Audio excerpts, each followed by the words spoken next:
Good evening and welcome to the September 6th, 2016 school committee meeting.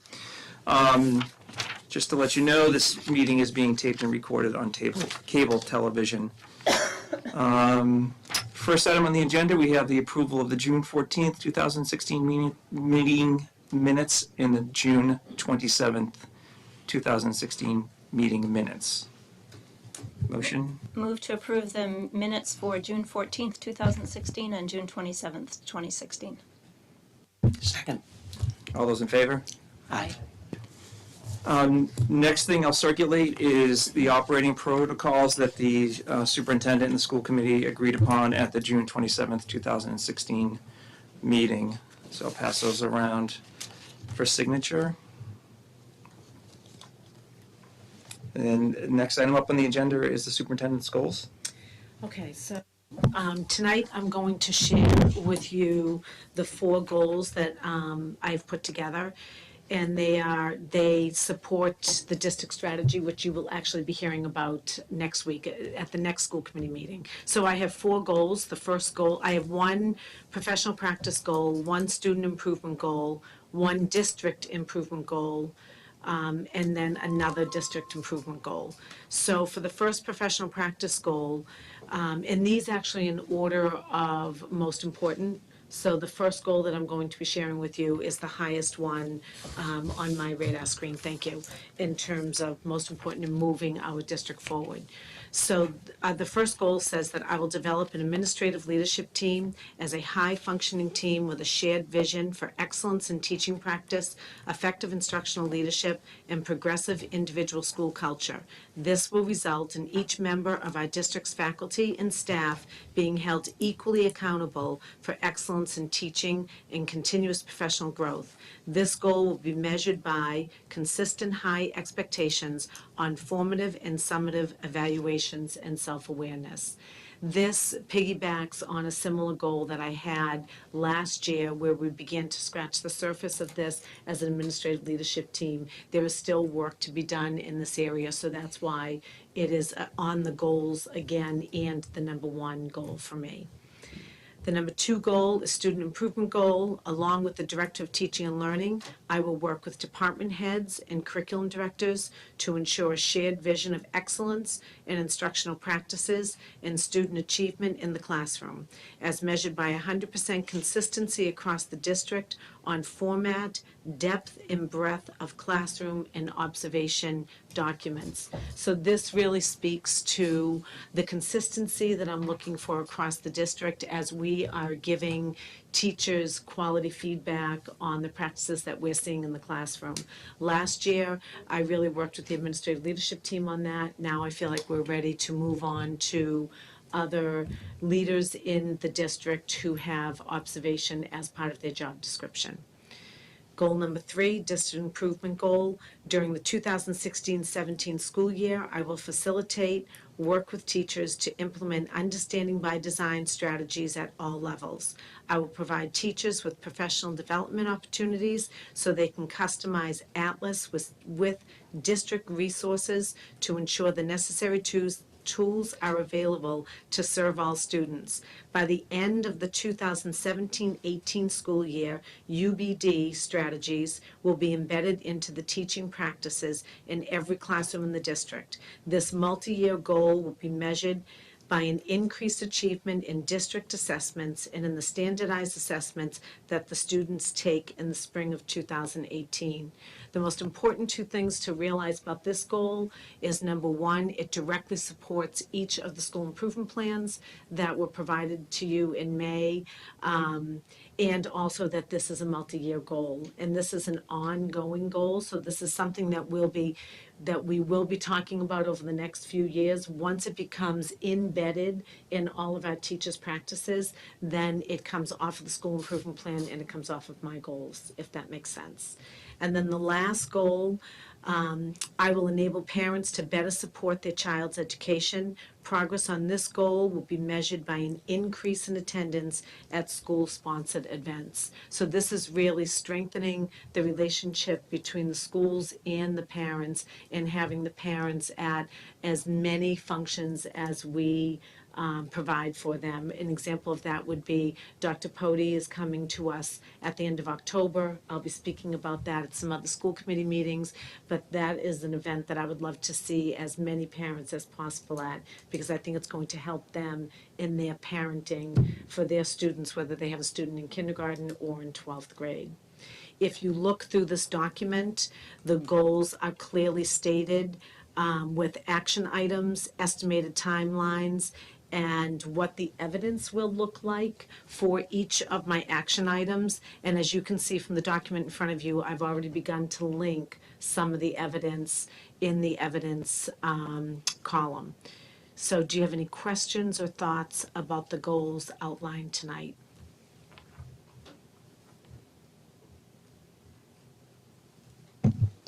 Okay.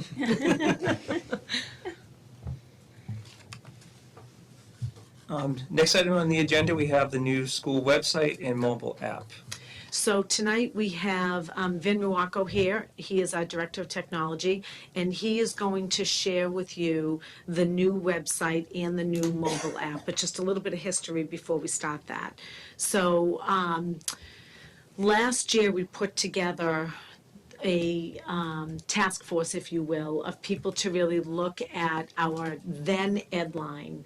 We were becoming increasingly more frustrated with Edline as the grade book and parent communication were not matching up to Redica the best that it could. So from that task force that was put together, it was decided that we would do an upgrade to Redica. And in doing an upgrade to Redica, which is our student management system, it would be all-encompassing. So we could actually use their new grade book, we could use them for our communication, we could use them for our website. So now, if you will, all of the different pieces are talking to each other, which is going to make communication for our community, for our teachers, administrators, anyone who's involved in the school system, more effective and efficient. So I invited Vin to this school committee meeting so that he could share with you exactly what the website looks like and talk a little bit about the new Plus portals. Welcome, Vin.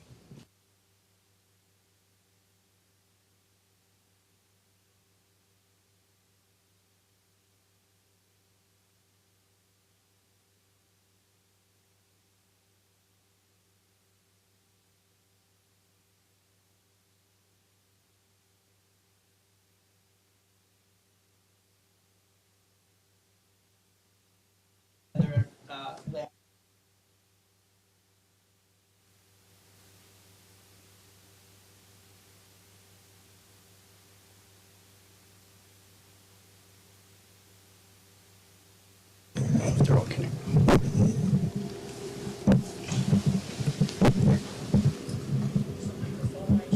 You want me to sit over there? I can't hear you. All right.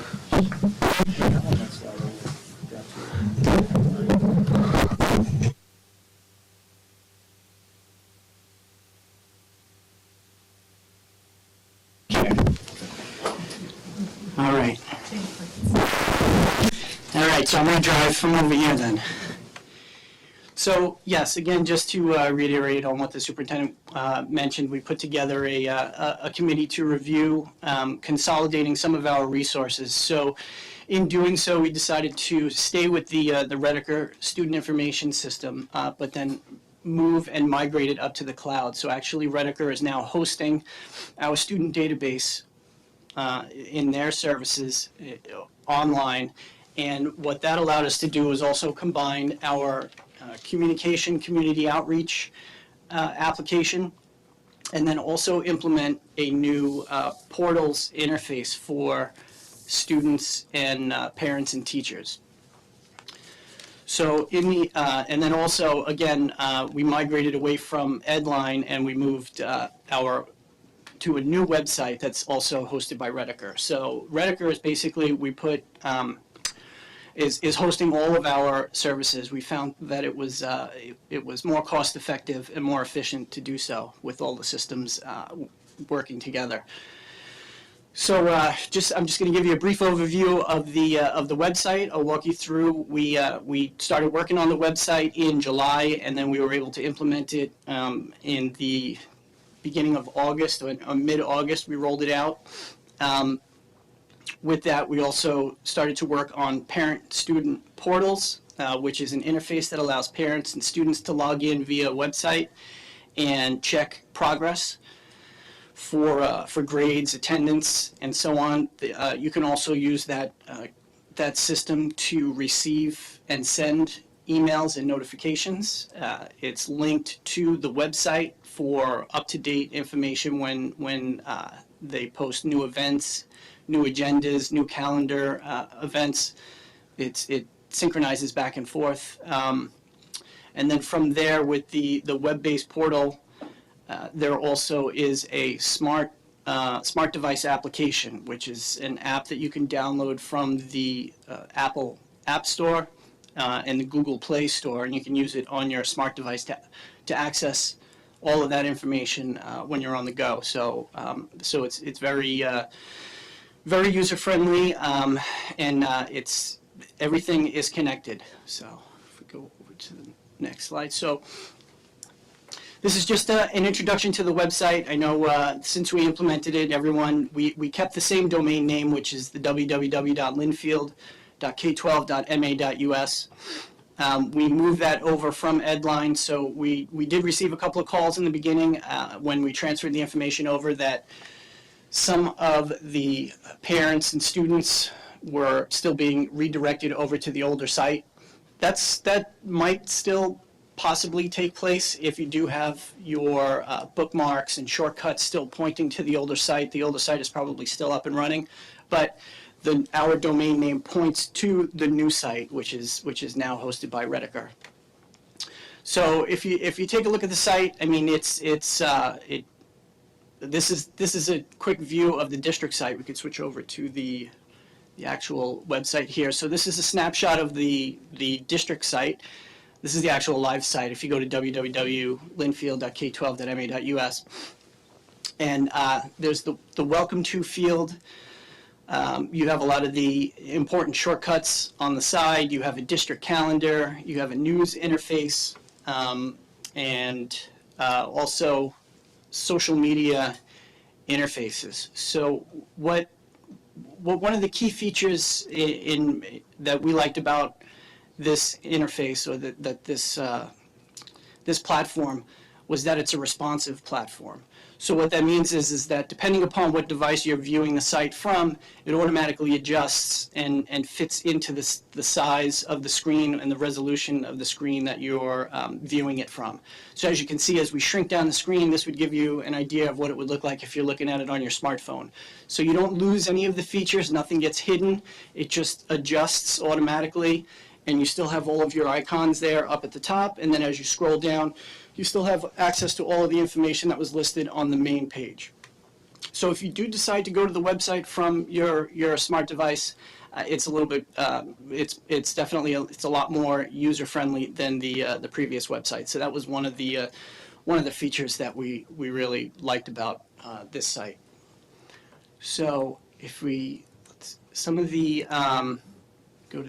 You want to go back to the live? Go to the next slide. Oh, okay. So with this, as I mentioned, some of the new features that are now integrated with the site, we have social media buttons. So with the schools this year, they created or have some Facebook pages.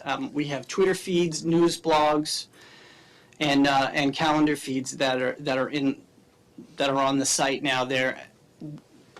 One of the good features about this is that it is linked to the other interfaces that we mentioned. So we have our website, we have our parent and student portals, and then we have our Rediker student information system. So if you look at the big picture, you have your student information system, which hosts all of the biographical student teacher information, grades, attendance, and so on. That is all housed inside the Rediker system. That is then linked to portals, which is accessible by teachers, parents, and students. where the information is synchronized to portals. They were able to get in there and they're able to view their own attendance, grades, progress, and that is also linked to the website, which then in turn allows them to receive news notifications, emails, and other information that's sent out by the school.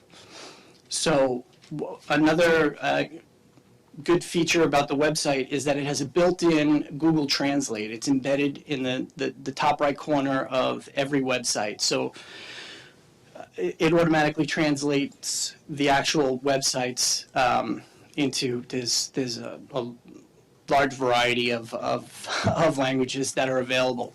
Another feature that that Redeker offers in the parent and student portals as well is Google Translate. So that's built into the portals. We'll be able to take a look at that later on. So if we just go back to the website real quick, the live website, I just want to take you on a quick tour of the website. So what we have here is obviously up in along the top we have our navigation bar. You can click on, or you can view some of the main features, a lot of the information. This actually gave us a good opportunity to go in and clean up a lot of the information that was on the previous website. And as the year progresses, we're going to constantly be updating and uploading more content. So you're going to see the site become more robust, and have more information on it. So this is the district site, so you're going to find a lot of the main district information for parents and the community. You'll find the school committee information there. You'll find a lot of forms related to the staff and new hires and so on. And if you're looking for major district-wide services, if you look down a little bit on the right-hand side, we have links to health services, community schools, special education, food services, and the superintendent, and so on. There's also a district-wide calendar for district-wide events, holidays, the beginning of school, and early release days, and so on. If you scroll up a little bit there, you'll see a link to our schools. So what you can do there is if you click on that from the district page, and then also every other school page, just gives you a little flyout window, and that's how you're able to access all of our schools. You can access any one of our schools through the direct URL, which is the www.linfield.k12.ma.us, and then a slash, and then it's either high school, middle school, Huckleberry Hill School, or Summer Street School. So just to give you an example of what the pages look like and how they're all similar and easy to navigate, we can click on the high school link there. You click on visit. That'll bring you to the high school page, and again, it's a very similar look and feel. This is for the easy use of users, parents who have students, children in multiple schools. If you have to navigate across the website, we wanted to keep everything consistent throughout the district. So you can see here again, we have information for staff. We have information about the actual high school, information for families, all downloadable forms or accessible forms. A good example would be the bus routes. So if you have children in the high school and you want to look up the bus route real quick, if you click on that, it'll just open up a flyout window. It'll give you an option for AM and PM, and then those are PDFs that you can open up and view. You could also view those types of documents on your mobile device as well. We have a link there for students and then also athletics. And again, too, as the year progresses and we start to upload more content, you'll see new links and new submenus throughout the page. If you click on schools again, and then we can choose an elementary school. If we choose Summer Street Elementary School and preschool, again, you'll see that it's consistent. It gives you all of the information for contacting the school. It gives you the school hours. It's basically, we tried to make it as user-friendly as possible, give you as much information as possible right on the main splash page, so you didn't have to go digging for information. That was one of the main conversations that we had in discussing the website, and then also the application, was to make it easier for parents in the community to get information about the school district, about the schools, upcoming events, and so on. We didn't want to have people go in and dig for information. The good thing, as I mentioned before, is that the website, portals, and our SIS system is linked together. So anytime any of this information is updated, you will receive a notification in your portals window and also on the application to say there's been a new news post, or the building principal has sent out an email or has sent out a news alert.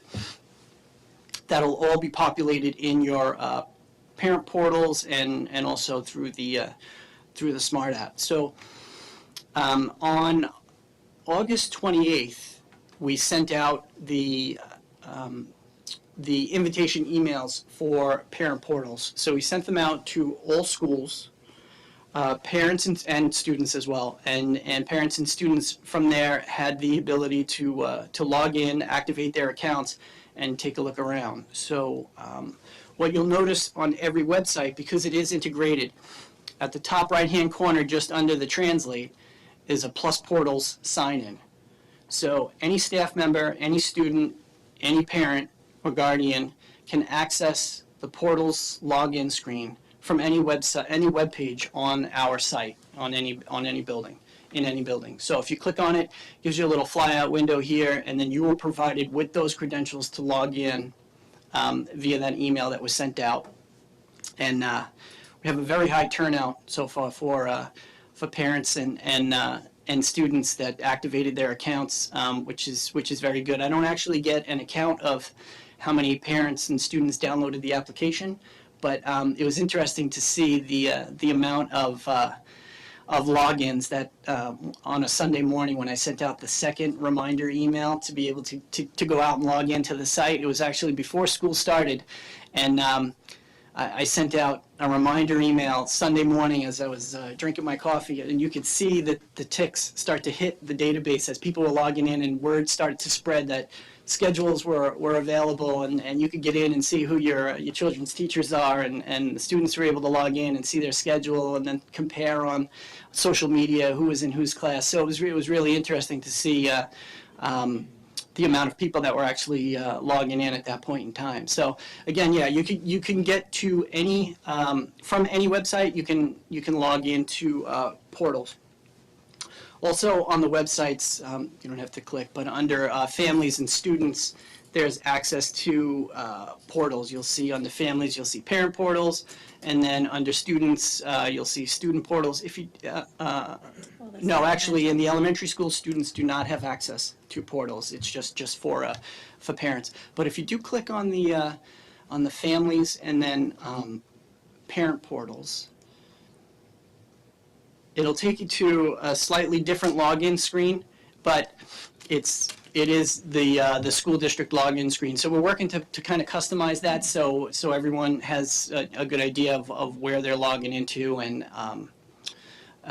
just to verify that it is through the Linfield, logging into the Linfield Public School. If you look down on the bottom right-hand side as well, you'll see the Google Translate that's embedded into the site. So it is available in multiple languages. All right, so if we go back to the presentation real quick. So yeah, so the parent portals overview, again, it was activated on the 28th. You can see that data synchronizes directly from our student information system. So what that means is that any information that's updated on students' contacts, grades, attendance, and so on for that day in the main office into our SIS system, it's synchronized up to portals. So whenever they input that information, the data is live and it's accessible, viewable by the parents and the students. Parents and students have separate logins. They have access to basically the same information, the same overview. It's a little bit different with the students. They have more access to their teachers and their classes for uploading classwork and downloading assignments.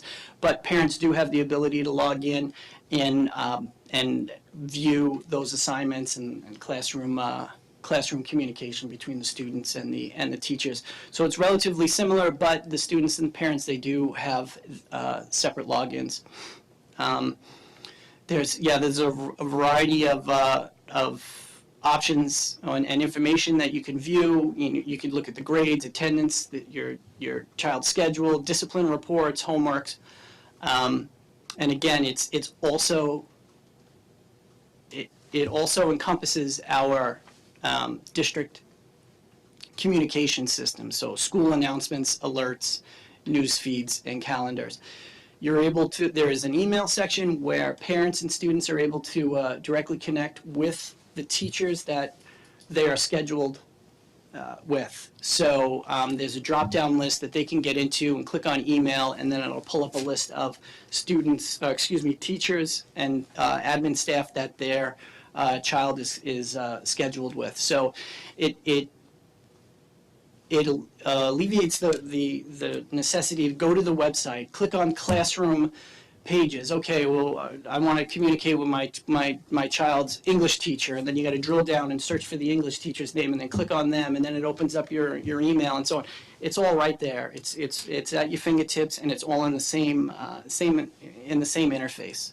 So it's very convenient for communication.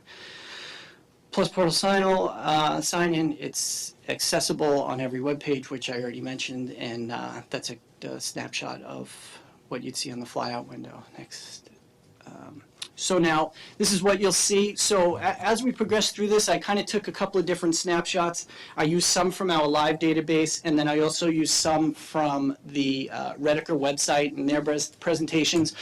The reason why I did this is because obviously we're dealing with live data, so we didn't want to display any personal information on there. So when we did utilize some of the data from the district, faces, names, and so on were blocked out. But this is what parents will see when they log in to the parent portals.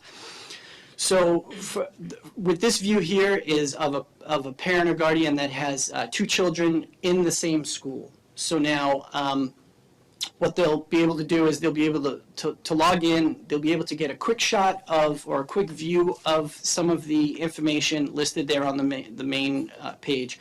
You'll see your attendance, you'll see lates and tardies and dismissals, and you'll see if there's any disciplinary incidences there, just in the quick view under each student.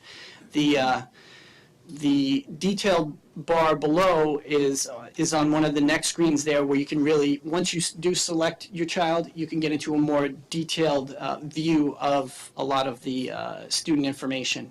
So again, you can, if you have multiple children in one building, you can toggle between children as you log into that interface. If you have children in different schools, it gives you that option as well. So you do not need multiple logins for multiple buildings and multiple children. Everything is combined into one username and login, and you have the ability to toggle back and forth between schools and between children. So moving forward, the parents can select, once you select your child's profile, if you only have one child in that school, you'll see the quick view as well, but then you select and you get into a more detailed view of their classroom information. You can see their progress. As it starts to populate, some of the fields you'll see here are empty because it's the beginning of the school year, so we haven't input any grades, but as the year progresses, you're going to see a lot more information. You can see their progress reports, you can see some of their attendance, their grades, and so on. You can see some of their assignments. Let's see, and then this is the overall view for the student. If you can see in the detailed area over here, where this is the tab that's selected over here. Moving forward, as you start to progress down the line, this is a more clearer view of what the information would show. And again, this was taken off of the website, so you can get an idea of what the data is going to look like when it's in there. You can see recent test scores, so you basically get an overall view of their progress, some of their incidences, cheating and disturbing class, they're absent and tardy, and so on. Actually, right before the meeting started, we had a parent come up to us and mention the fact that they were able to log into the parent portals and then sign up to receive new notifications for any new information on their student and student homeworks, or their child and child homeworks, and they received a notification stating that their child was marked absent on Friday, which actually didn't turn out to be correct, but was able to be instantly detected and then corrected. So we can see as we roll it out, it's starting to come into to play with the increased communication between the parents and the teachers in the school. So moving forward to one of the next tabs that you get to see is as a parent and as a student, you get to see the demographics. So what the demographics is the information that's loaded in our student database system for the actual student and the parent and guardians. One of the important features that we have available in the parent portals is access to the demographics, but then also we give them the ability to view and edit or submit a request to edit the student demographics. So what this will allow them to do is get in, take a look at who the primary contact is. Again, this is off the website. This isn't any live information here, but they're able to look at the street address and city and telephone number and so on. They're able to move over to the right-hand side and then select Edit, and it'll give them the opportunity to edit the demographic information in there and then hit Submit. The front office of that school will receive an alert in their SIS system, in their management console, and it'll notify them that a parent or guardian has submitted a request to update that information, and it'll allow them to review it. If the information checks out, they can hit Accept, and then the information is automatically uploaded into our SIS system. So it really cuts down on a lot of the biographical verification sheets that are sent home in the beginning of the year, and a lot of paperwork, a lot of man hours of shuffling through paperwork and verifying information and then inputting information. So as we progress with this and we open up more data that's available for parents and students, it'll streamline and it'll also help us keep the important information up to date. So again, just to reiterate, if you have multiple children in schools, you can easily toggle back and forth between your children without having to log out and log back in. It gives you that opportunity to do so. All right, next. One of the other features here, and again, you'll see this is actually the student portals, but it's identical to the view of the parent portal. So the student portals also has an app that's available to be downloaded onto a smart device. So if you need quick access to your schedule, if you need quick access to communication, and so on, students have access here, and it's also available through the portals through a web interface, so you can access it from home and then print out a schedule and so on. So it just makes it a lot more convenient to access this information. Let's move forward. So again, when a student logs in, it's very similar. And then this is a good view of what I had mentioned before, how it really streamlines the communication between the school, the parent, and the student. You'll see the alerts and the notifications. So as a building administrator, they have the ability to log into their portal's interface, and it gives them the same type of email screen and email interface, and they're able to email parents and students. Teachers have the access to log into portals and gain access to the students that are scheduled in their class and send out emails and notifications. And if you're logged in as a user or a recipient of those contacts or those notifications, this is where you would see it. You'd see it in your home screen. So you'd see your notifications and alerts. You would receive an alert. Oh, that's one good feature too, is if you go back one page. Here, if you notice up in the top corner here, if you mouse over that, these are icons that parents and students will see to notify them that they have received alerts. So these features, or these little notification icons, are available in Plus Portals, and they're also available in the application. So from any page here, the parent, a guardian, or student will be able to see that yes, something new has been updated on the calendar, there's an event that's worth going and looking at, or they received a notification or alert regarding something pertaining to the school, or a new homework assignment, and so on. So it's easily accessible from any page, again, in the parent and student portal. again, oh, and then another key feature here that we liked, and in speaking about this, is the links and files feature that we have. So in a couple of screens forward, I'll show you what it looks like in the application. But links, school links and files are available and can be edited and uploaded by the actual school administration. So they could be school level or district level links to important information, any information that the school or administration deems important and would like parents and students to have quick access to. And it can also be, if the student or the parent drills down to the next level, if you can see where it says school folder, there'll be subfolders under there, and there'll be a folder per classroom. Teachers can post quick links to Google Classroom, Google Sites, any news articles or any news information that they'd like to post out there for them to have access to, all at the click of a button. So what you're looking at here is school level information, so you're going to see student handbook, school website, and so on. These are just some examples taken off of the website. Let's move forward here. So here's a look at the student portal with access to homework and homework assignments, and then also school links as well. So what you'll see over here in the right-hand corner is a couple of different icons and options available for homework and homework assignments. The down arrow option there is to be able to download information that the teacher posts there. The student can download it and work on the assignments. They can just moving over, there's a couple of different options that they have for different assignments: download, view, and then also I believe it's look at archived information related to that project. So all of that information is posted by the teachers, and then it's accessible for students and parents through the portal.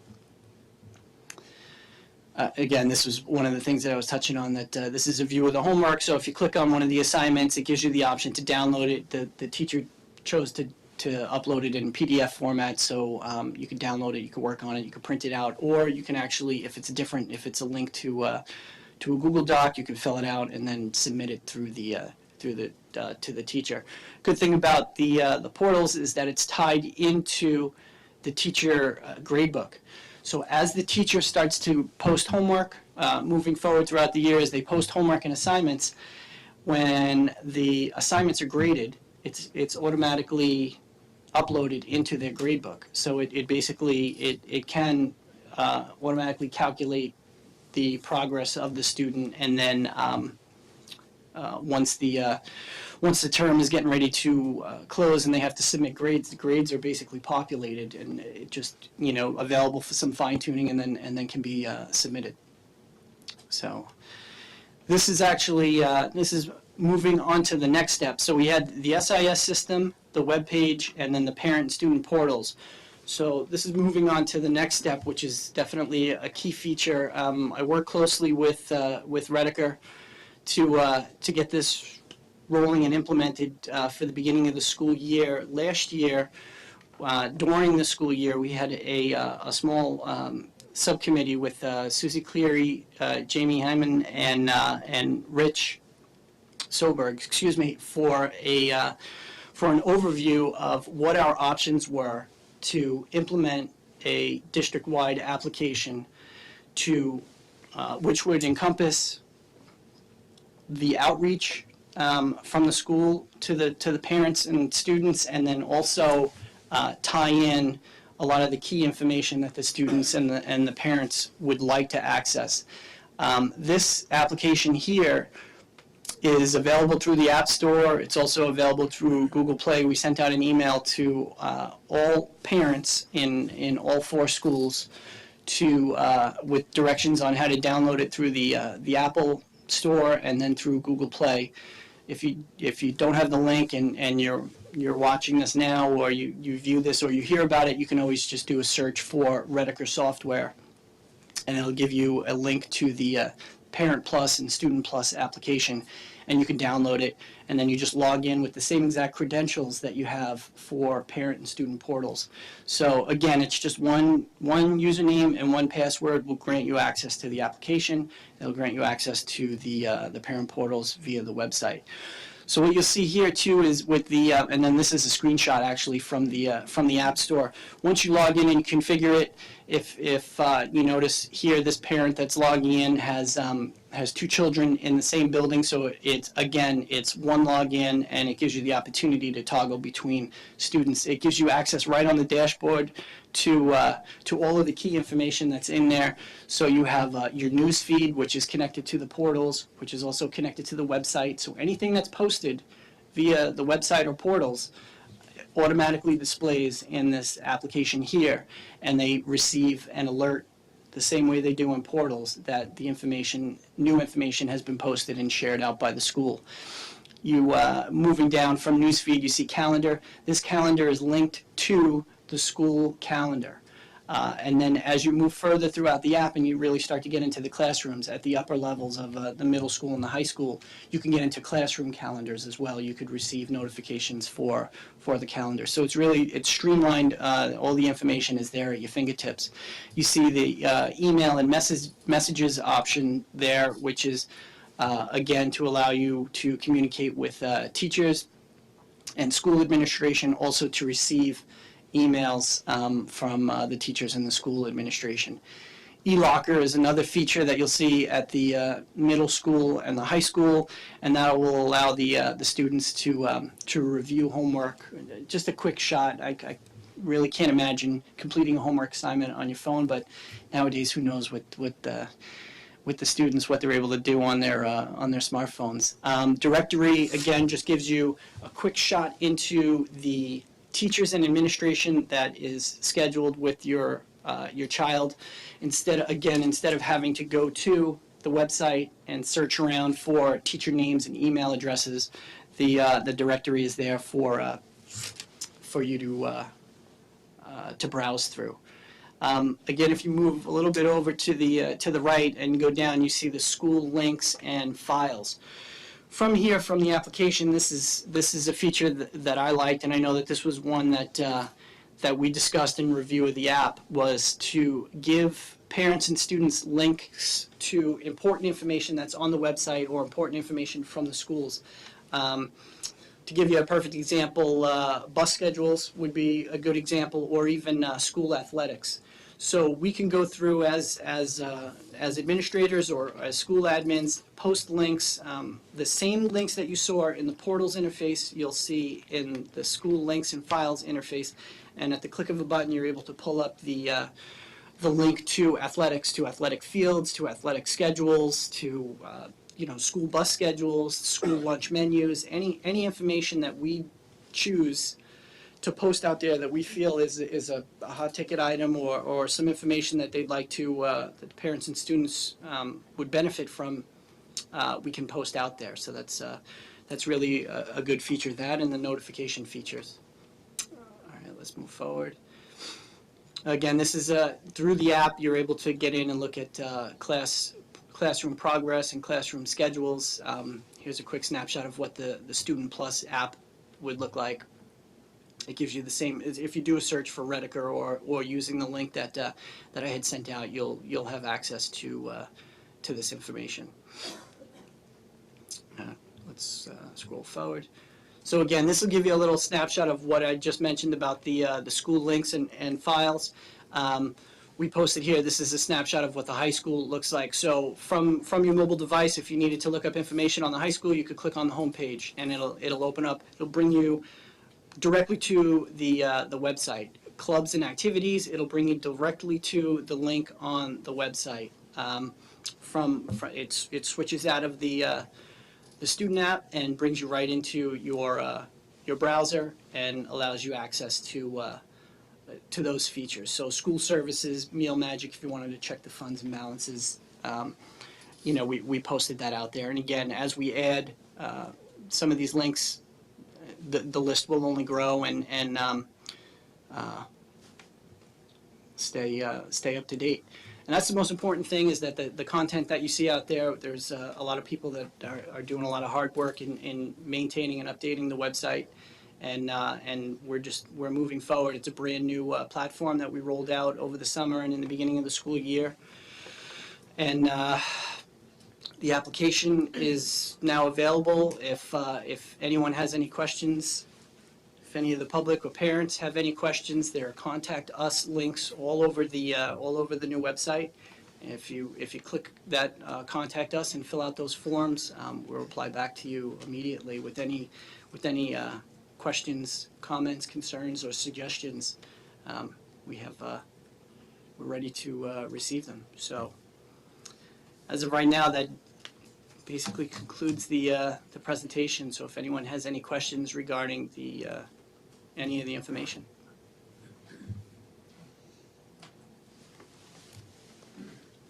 So thank you, Vinny. So when we started this process, thinking about this back, we actually started the process back last August. It was really, I have our 3 goals from the subcommittee meeting, the social media technology subcommittee, which was to create a more mobile-friendly environment, make the LPS site more intuitive to all stakeholders, and the big one, which incorporated the other 2, is to streamline communication. There was information coming from all sorts of different directions, and that's where the idea, and Susie Cleary should get all the credit for that in thinking of this idea of an app. And the idea is everyone has their phone, and that's how most people are getting their information so far. We looked at a number of solutions, and at the time when we started, Redeker didn't even have this solution. So it's great to see that we have something that can incorporate this. I've been on it mostly today, just going through and playing with it, and I think it checks all the boxes that we were looking at. And I would really say yes, it's still going to be a work in progress, but I really view that the mobile app as the hub for everything that's going on within the schools. So encouraging parents to go on, download the app, start to apply for push notifications so that all of the information, whether it's changes in whether it's buses running late, whether it's a snow day, whatever it is, it can come to your mobile application first, and you'll get the information instantaneously. So I really appreciate you taking the time to pull this up and make sure that we kept those goals in line with all of the outcomes. So it's exciting to see this come to fruition. Hey, Vin, I have a couple questions for you. It does push out. Can parents push back in to feed back to you guys, to the school department, to the school committee? Does it work inverse as well? It does, yes. So through the email options that the parents and students have in portals and through the mobile app, they're able to contact us. So it would be in the format of an email, but yes, it is configured that way. So there are the school administrators in one option, and then also access to the teachers that the child and student are scheduled with. It's not a large list of everyone in the building that they would have to sort through. It's specifically linked to the child's schedule, but then also it gives them the added feature for building admins as well. Then I had a follow-up. What's the difference between Parent Plus and Student Plus? Are they 2 separate apps? They are 2 separate apps where you download them. The parent would download the Parent Portals app, and it gives them an overview and most of the functionality that the student app will give them, but the student app gives them the extra, the student app and the student portals gives the student the additional abilities to communicate and transfer data, submit data with their teachers and their scheduled classes. So the parents get the overview perspective of what's going on in the classes, but the students actually get the live interaction with teachers and data.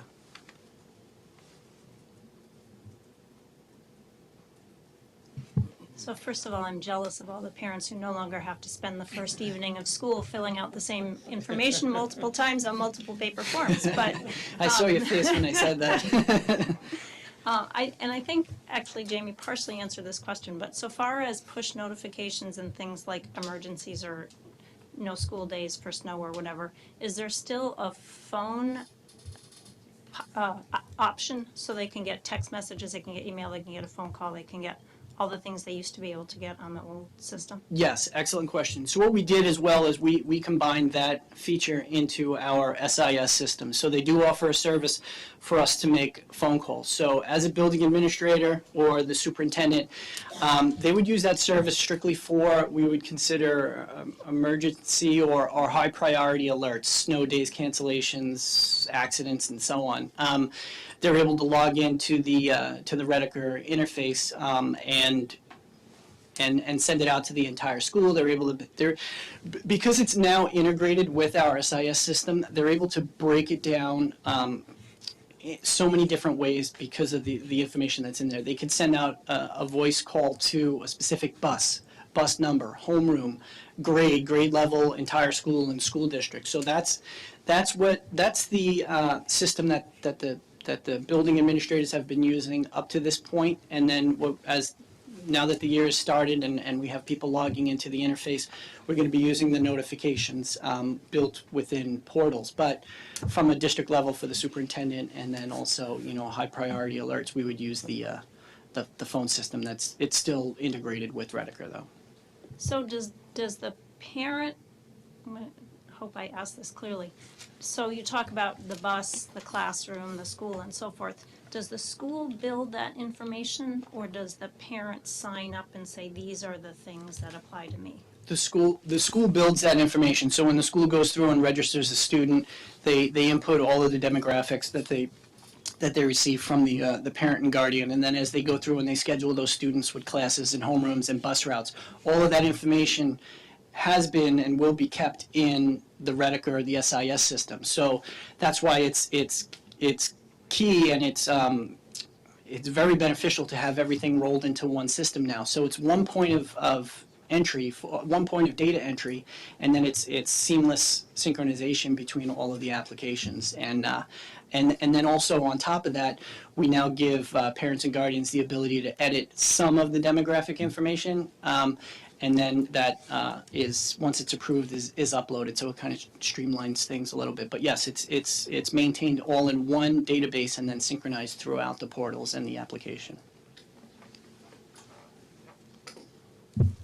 Thank you, Vincent. The features of the website, to me, represent to everyone probably the epitome of 21st century learning, so thanks. And thank you, Susie, Jamie, and Rich, for your work on the Smart Device app.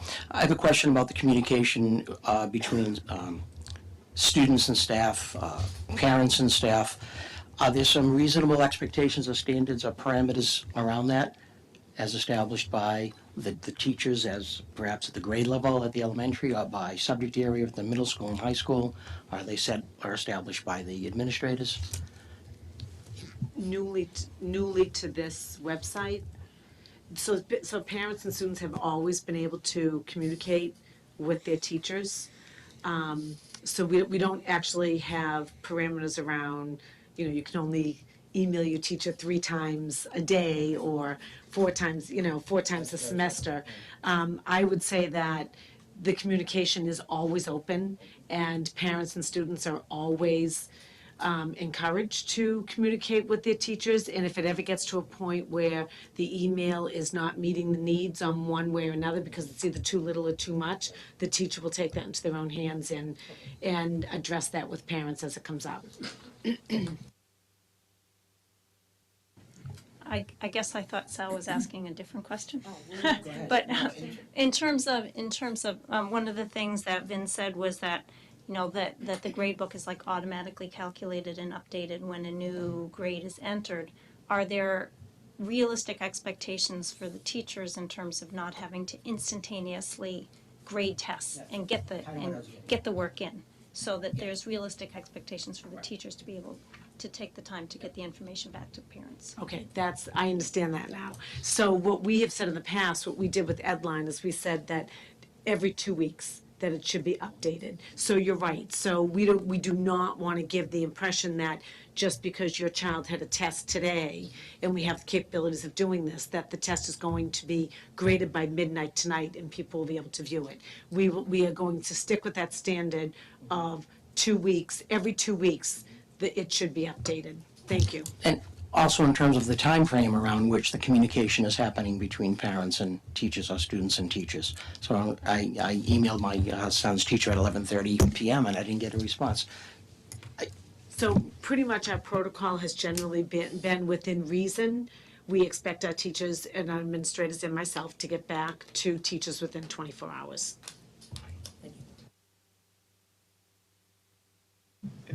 Just the only other thing I would request, and this is more for us, I think we should, I'd like to hear an update where we are with this in terms of what the Google Analytics are saying, what the most popular sites are, how many people have downloaded, things like that, as we get closer to the middle of the year. Yes, we can do that. We can pull that information and submit it in a report.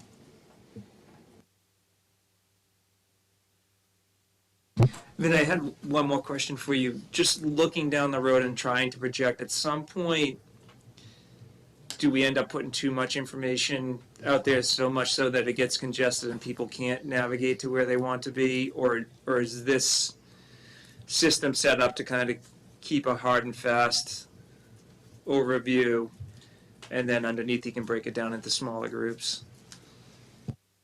Or is it too early to tell?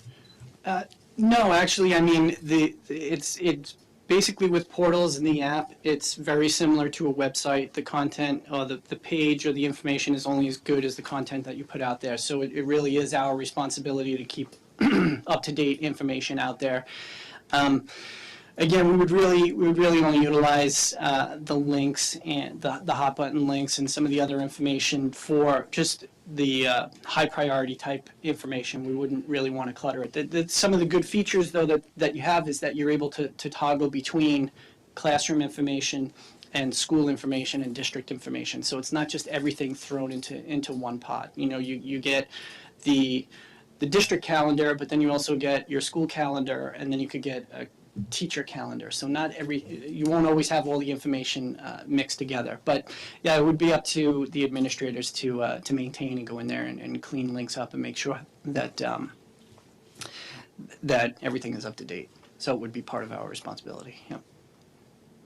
Oh, also that I'm sorry, with posting information on calendars and as teachers post information, they do have a calendar feature or a time setting feature when posting information in certain areas to allow, okay, I would like this assignment or this piece of information to be accessible from Monday to Thursday, the 1st through the 5th. And then on the 5th it expires, and then it automatically is not viewable any longer by the parent or student or the public. So there are features like that embedded. So in certain cases, you can do that. No other questions? Thanks, Ben. Next item on the agenda is the entry plans for Mr. Sear and the 2 assistant vice principals. So we are going to, thank you. So we are going to start with Mr. Sears' entry plan. So Kevin Sear is our new Director of Teaching and Learning.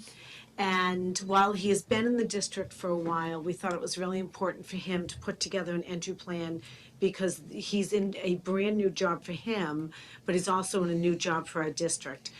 Kevin and I spent a lot of time this summer really clearly defining what his roles would be, his roles and responsibilities as pertains to Director of Teaching and Learning.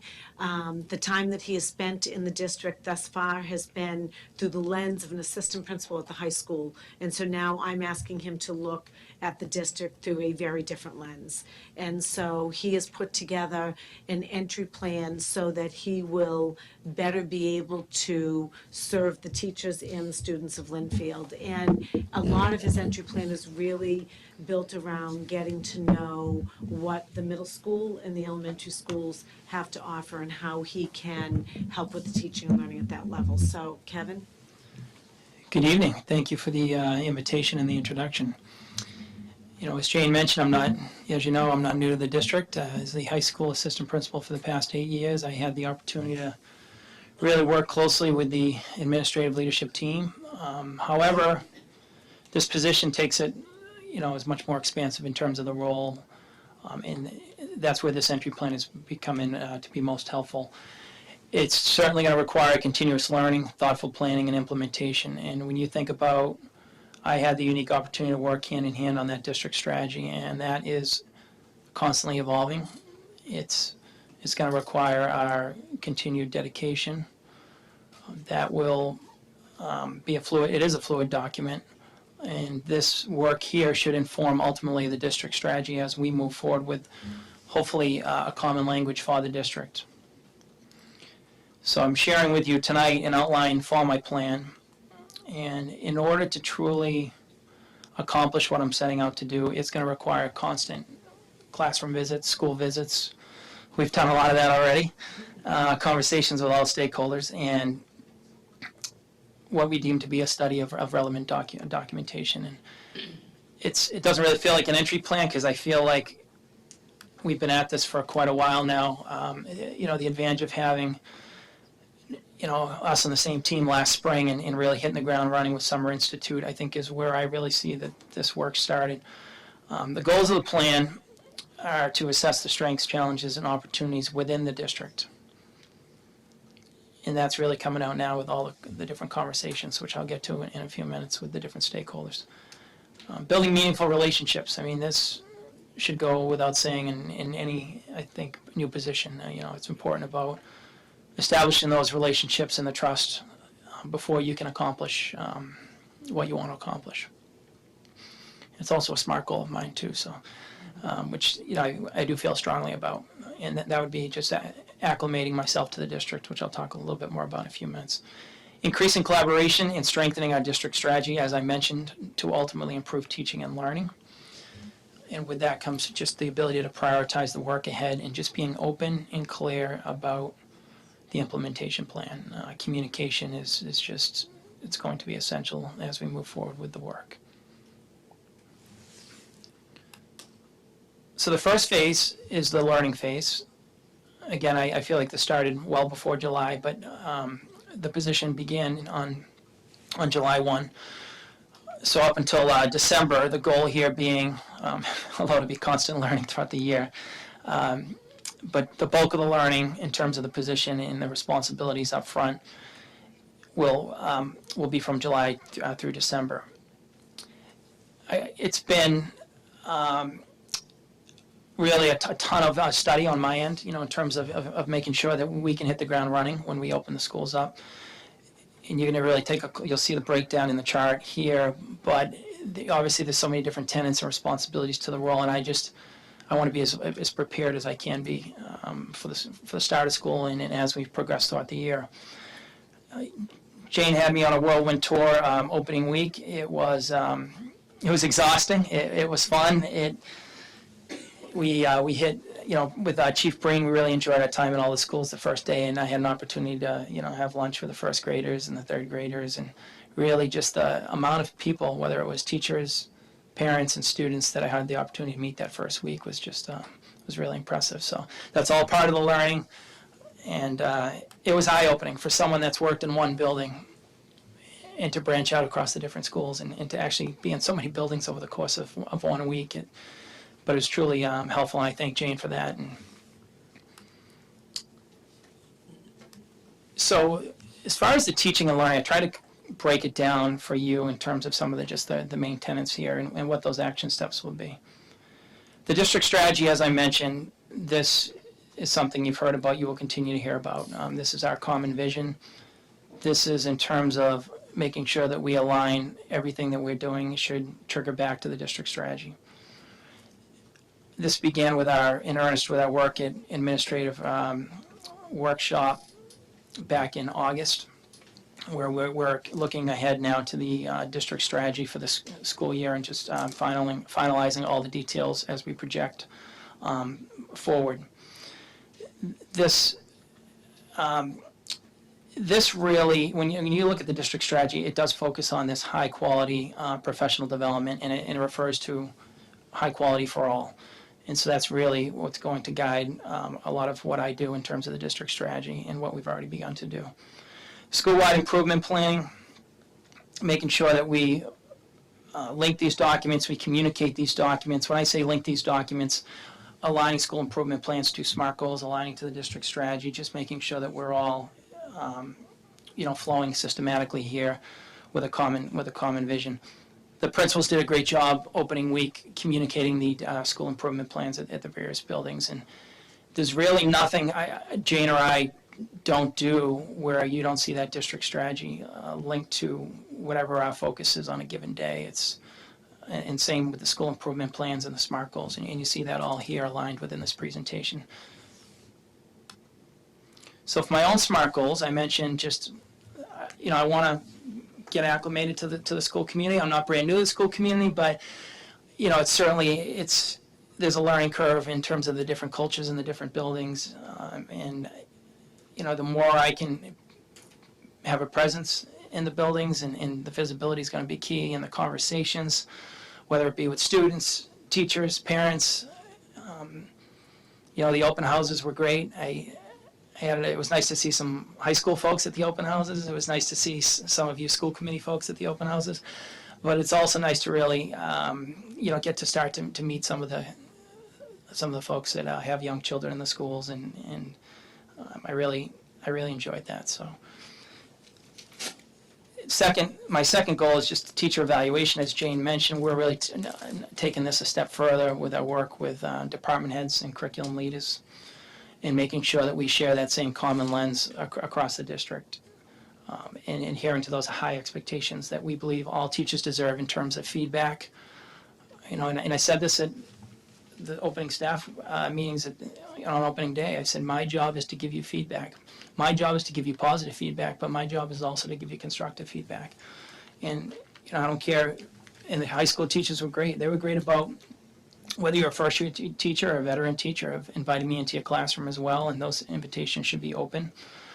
You should feel comfortable inviting me into your classroom, but you should also be willing to reflect, and you should be receptive to feedback. And that's really, and I know you've heard this from Jane, but that's really what's going to move this district ahead, in terms of giving quality support and feedback, in the classrooms. My learning plan, this is a big one. I got to give Myra a lot of credit. This is pretty powerful in terms of its potential. Right now, I'm still just making sure that we are consistent in terms of professional development points. I want to make sure that teachers get what they deserve in terms of professional development points. I want to make sure that we're offering professional development opportunities for everyone, regardless of what you may teach, regardless of your discipline, but also obviously adhering to state guidelines as well. We can't just be giving them out willy-nilly. So a lot of my work over the summer was really a careful study of, how we should be allotting professional development points for teachers, what that should look like, and how I can best streamline it for teachers district-wide. So it's still a work in progress, but we are getting there in terms of the conversations I've had recently with the principals and building secretaries and teachers that we're heading in the right direction. And I think we're only going to increase with the amount of professional development we're going to be able to offer in this district. We're going to be able to increase their earning capacity in terms of when teachers go to recertify and whatnot, which is great. We should be doing that. And we have, as you know, we have the professional development plan in place to make that happen. And yet we now have the staff in place too. understanding by design. This is, as you know, a district-wide goal. It is something that you will hear a lot about this year. I can tell you that I am super excited to get the ball rolling with Linfield Curriculum Council, because this is where we're really going to start to kick off the understanding by design model. We will really start to get our feet wet with the Atlas database, which is going to, you heard this from me last spring, is really going to create that portal across the district where it's going to be open and where teachers are going to be able to work collaboratively on curriculum. They're also going to be able to take a look K to 12, and they're going to have a firm understanding of what we're teaching at all levels. And it's going to be a constantly evolving process. So here we have some professional development time allotted beginning on October 11th. I've been working closely with Katie Ambrose and Kate Robinson at the middle school. As you know, the middle school deserves a tremendous amount of credit for the work that they have done with UBD. A number of those teachers are going to be taking a lead on the October 11th day with UBD, with supporting the elementary and the high school level. We have some support folks coming from Atlas. Katie, myself, I'm getting some curriculum coordinators up to speed with training starting next about a week or so. I've been able to identify a system administrator per building just to kind of troubleshoot with that rollout in terms of the database and making sure that, in order to truly hit the ground running, let's make sure that we've paired up the appropriate teachers in terms of what they should be teaching, who's working with who, are the courses accurate, any potential troubleshooting with logging into the database. We just want to I'd rather just be proactive rather than reactive, and we've got all hands on deck for October 11th. It's still a work in progress. I'm meeting with Kate and Katie again tomorrow, but it's, I can tell you, Jane said this tonight in the opening, it is a multi-year goal. This is not, it's going to take some time if we do it the right way, which is critical. We want to do it the right way here, and it's, we've been able to allot some professional development time this school year, which is great, and I'm really excited about the full day on October 11th. And I think we're all going to feel much better after that full day in terms of where we need to go. So, of course, as Department of Elementary and Secondary Education, I need to make sure that I'm on top of mandates and guidelines in terms of what teachers need to be aware of, making sure that we're being responsive to parents, making sure that we are doing right by the state overall in terms of guidelines. And I got to say, I've had several conversations with the state over the summer, and I've got I'm fortunate with some of the contacts I've made at the Department of Ed, because I've had a lot of questions, but they knew that up front, and they've been super supportive, and whether that's managing Dropbox Central or having to expedite questions around certification. There was obviously a bit of a learning curve there for me, but it's great. I feel like there's been a tremendous amount of support there.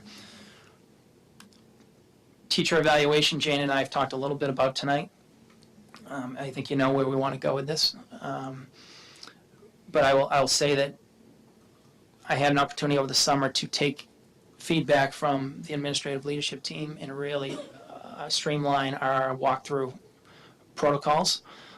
And I'm actually taking a step further now, prior to our meetings with all of the curriculum coordinators, and what I am doing there is just making sure that I'm spelling out what we've talked about at ALT in terms of the common language, and what should that look like in terms of the feedback template. What does it look like in terms of the format? I mean, teachers deserve they should be getting a consistent format across the district. And that's something that I'm working on now. I mean, ultimately, it's going to be about the conversations. It's the fact that we're going to be doing walkthroughs together at all the schools with curriculum leaders, and then being able to reflect on that practice immediately following those visits. That's where it's going to be really. Those are the difficult conversations, but that's the real. It's. Production comes from. If you go on the Department of Ed website, you'll see they have all sorts of calibration videos and whatnot. This is common, across the state.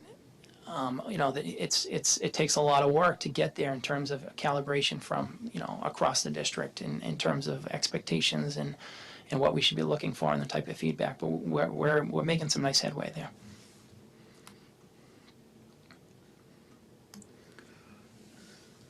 Professional development. I'm so grateful for when I was assistant principal, and I've told both Tom and Brian. I said, you're fortunate that you have principals that are going to support you and allow you out of the building. You need to get out. You absolutely need to get out of the building, and you need to network with professionals.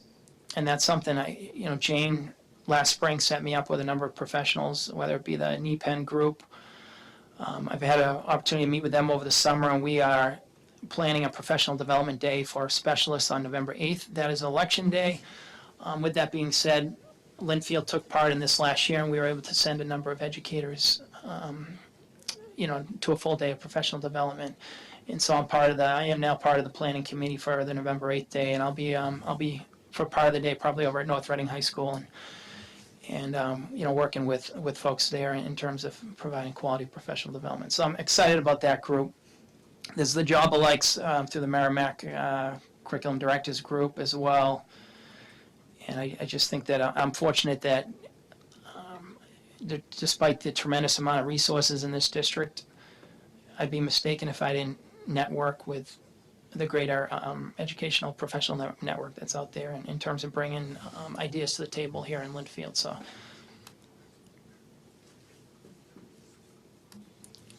School committee meetings, just obviously being whether or not I'm in attendance or just making sure that I'm abreast of what's happening in our schools. And I see with important part of this role is certainly being on top of the community component as well as the time of spending in the trenches during the school day. The budgeting and collective bargaining agreement, I find that I'm constantly reverting back to this document and pulling it out quite frequently, especially around educator evaluation and the many questions that come up, whether it be from principals or from teachers or salary steps, course reimbursement, things like that. So that's one of those that I really am becoming to get more comfortable with as well, and it's important. School committee policy handbooks, some of the other documentation that goes along with, not that different from when I was an assistant principal. You need to be familiar with the key documents across the different schools, and especially when when the spring comes around and we really need to take a closer look at handbooks, and are we following the state guidelines and whatnot there, and the more conversation I can have with Kara Morrows of the world and some of the key players here around whether it be civil rights or whatever it may be from a legality standpoint, that it's going to be essential that I'm on top of that. The accreditation process at the high school. This is something that Bob and I have talked quite a bit about. Obviously, it's not something I can just walk away from. I was so involved at the high school with the accreditation. We'll be approaching a response next October in response to our 5-year report. I was thrilled with that report. I can tell you that the recommendations in that report are really evolve around this position, and just formalizing what we do from a curriculum standpoint in this district. So it's a lot of the work that I'm already going to be doing. We're going to be in a great position when it's time to respond to this report. And I'm going to be working closely with Brian and Bob and the Linfield High folks on this.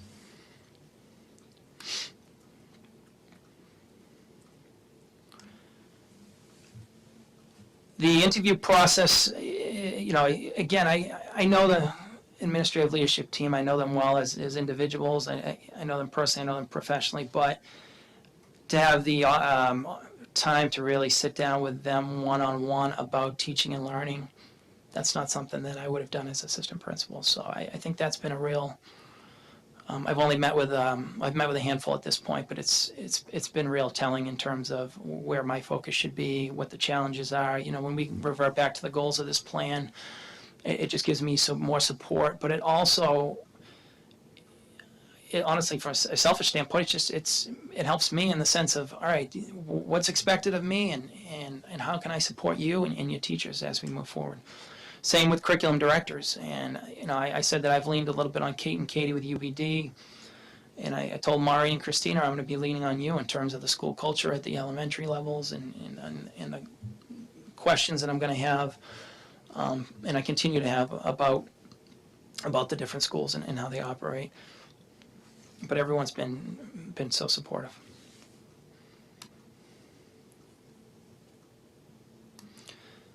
I mentioned the amount of time that we spent in the schools the first week. This will obviously continue, whether it's a formal walkthrough or just conversations in the hallway. Or I've enjoyed. We don't have a cafeteria at Central Office, so I enjoy having lunch at the schools and eating with the kids, and it's great. It's a good opportunity for those informal conversations as well. I mean, that's just as important, that the kids feel safe and that they, I'm able to have those conversations with some of the folks at the schools. I've been invited as a mystery book reader at the elementary level. That should be a lot of fun. That's up and coming. But I got to thank Diane and Jane for putting that schedule together. And that's over the course of the year, and in terms of making sure that we're getting into all the schools and we have a real visible presence there. So I mentioned earlier the curriculum councils and how excited I am to begin this work with UBD. So I won't go through that again, other than to just stress that this is now the opportunity with this position to meet with all stakeholders, all teachers, and making sure that we're, Jane and I met with them. We met with the specialist groups last week, and it's just with the emphasis of my opening question was, when have you all been in the same room together?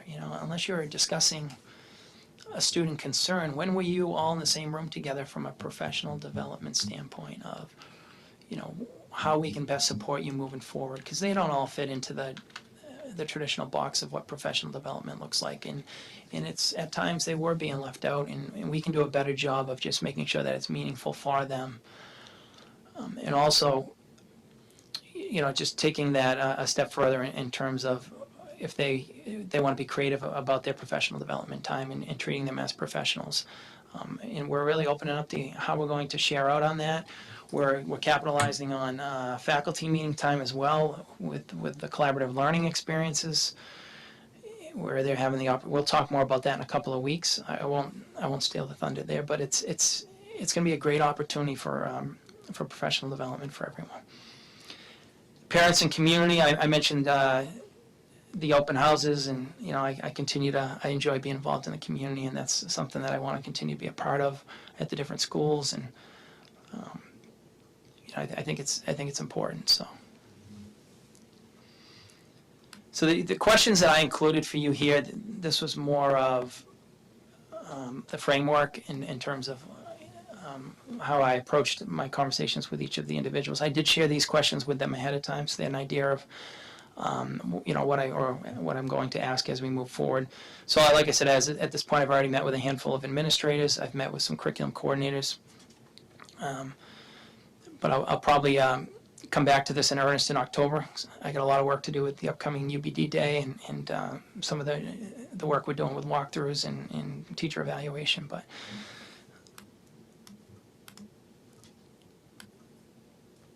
And ultimately, I have having the opportunity to come back to you in March and really, what are those key priorities? What are those themes that are going to emerge? And they should not be total surprises. I mean, these should be conversations we're having at the administrative leadership team level.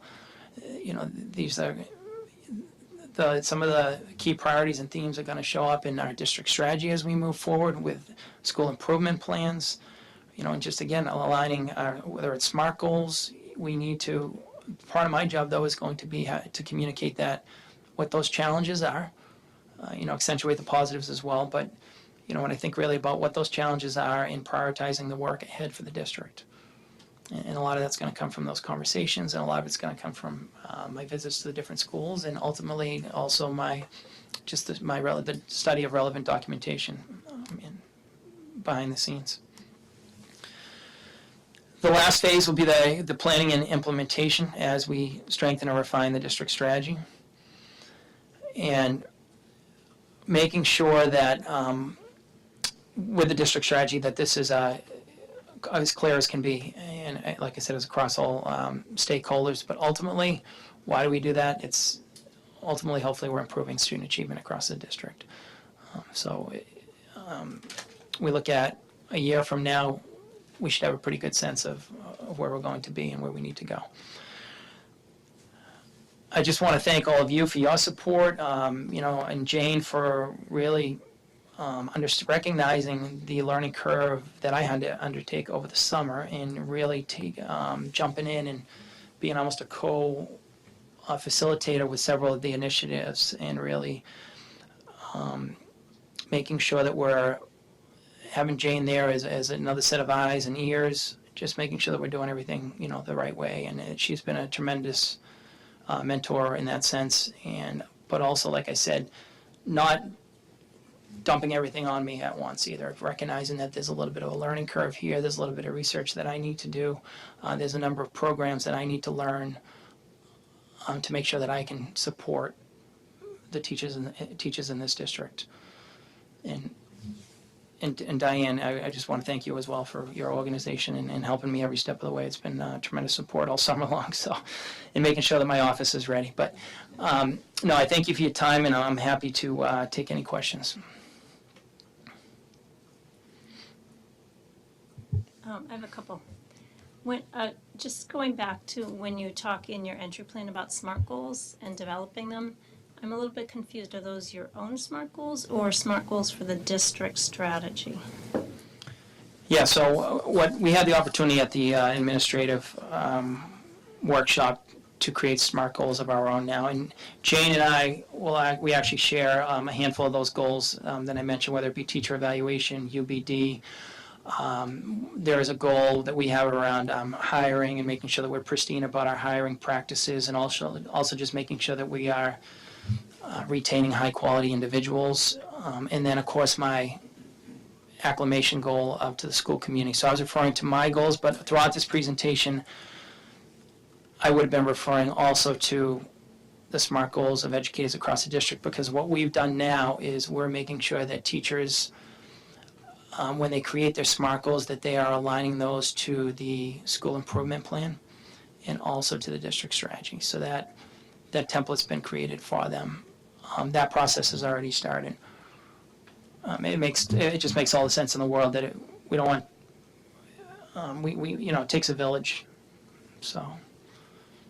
And you may say that it's too soon to answer this question, but if you look at the year ahead and think about the work that you're going to be doing, where do you see yourself either spending the bulk of the time or having the most leverage in moving the district forward in the different categories of work that you're looking into?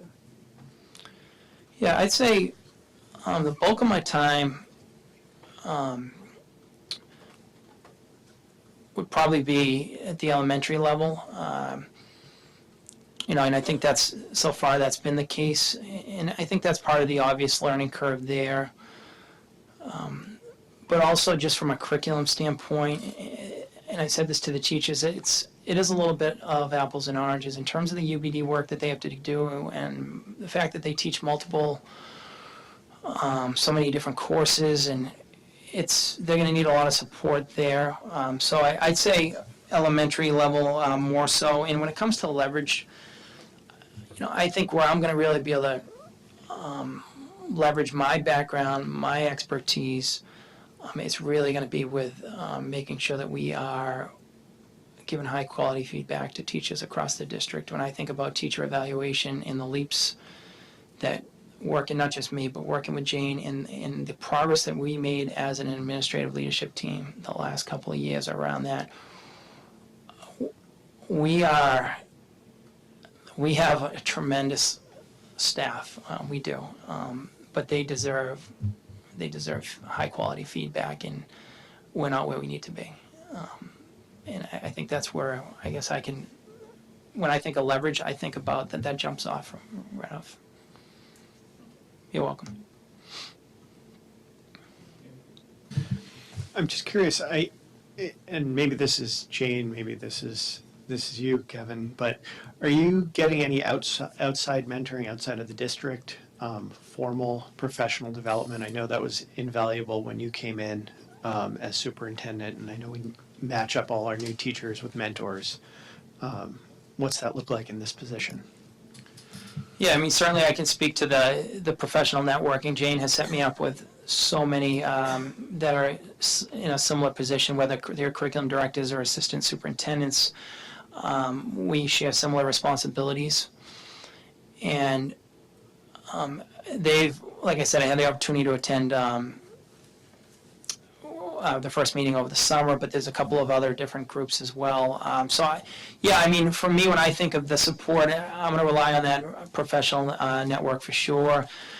In district, it's whether it be the curriculum coordinators. Jane has been a tremendous resource. The administrative leadership team.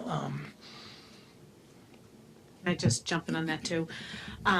He doesn't have a formal outside mentor for the simple reason of, I believe his job is a little bit different than some of the other jobs that are out there. He's not an assistant superintendent as one would consider that job description. He's not in charge of curriculum only as one would see that job description. The director of teaching and learning is really a little bit of everything. And so to match him up with someone that has that same job description and responsibilities as I see them, I don't see that out there. So as Kevin said, he is working with a lot of different outside people, but really he and I are working very closely together as we define and really put on paper what this job is going to end up looking like at the end of the year.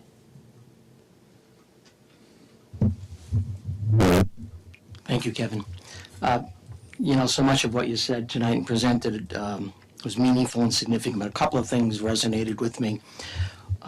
One, visibility and two-way communication. I think those are mission critical, and the consistency of your visibility and your two-way communication with all of the stakeholders in all four buildings, parents, teachers, students, administrators. I just think that's going to, if consistent, and it sounds like it will be, is really going to result in some high quality and effective work. So, thank you. Thank you, Sal.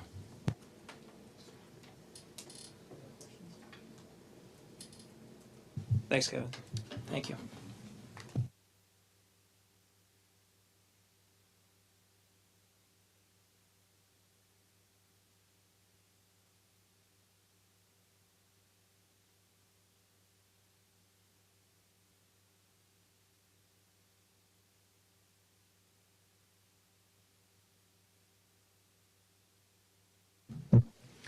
So next, we have Brian Bates, assistant principal at the high school, and we have Tom Salee, assistant principal at our middle school. And I have purposefully put Brian and Tom at the table together because so much of their plan mirrors each other that I thought it would be redundant and ineffective for one of them to come up, say a whole lot of things, and have the other one come up and say the exact same thing. So they have worked out their presentation where they are going to talk about what's common in their plan, and then they are going to talk about what's unique to each of their respective buildings. So I welcome you both to the table. Thank you. First of all, I just want to say that I'm honored and excited to be here. It's been a great transition through the summer, and the whole district, whether it's been parents that I've met, teachers, the administrative leadership team, have really gone out of their way to welcome me in and to try to help me out as much as possible. So that's been great, and it's been a great transition so far. As we go through the entry plan, we'll kind of both do a little bit of an introduction and then share some stuff together. For me, doing the entry plan, really the purpose and the most important part is to try to get a sense of what's going on. It's really about learning, trying to learn who the people are in the schools, and particularly at Linfield Middle School, how things work, and just sort of try to build that knowledge that I don't have from having been in the school for the last 4 or 5 years as a teacher or something like that. So as well as trying to build some relationships with the staff. A little bit about myself before I do my entry plan goals, just sort of on the philosophy side, I really bring into the work the idea that the students in our schools that they want to learn, first of all. I really believe that kids want to learn. I also really believe that students like to learn, and they don't always want to show us that, but but that they really do. And I think when you tap into those beliefs, there's a lot you can unlock for teachers and for kids inside classrooms. Also, one of the big things that sort of my way of interacting with students and faculty is about establishing relationships. And that sort of informs my discipline philosophy as well. As an assistant principal, it's really about trying to build relationships with kids from the beginning and set those positive moments so that I understand who kids are and they understand who I am, and so that we can have meaningful interactions that way. I think it's really important to set clear and high expectations for students. And I think when you set clear expectations, then students know exactly what you're looking for, and they can come and meet those expectations. And for kids in middle school, they make a lot of mistakes. That's what middle schoolers do. They're young. They're sort of in that transition time.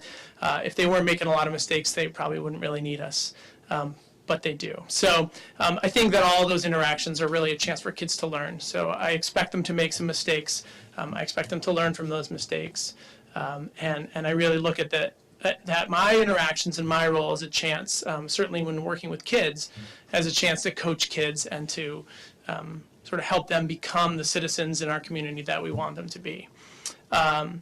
The goals of my entry plan, first of all, my first goal is right there. It's about building relationships and getting to know the staff and the community members here and build that trust that is required really in order to do the job.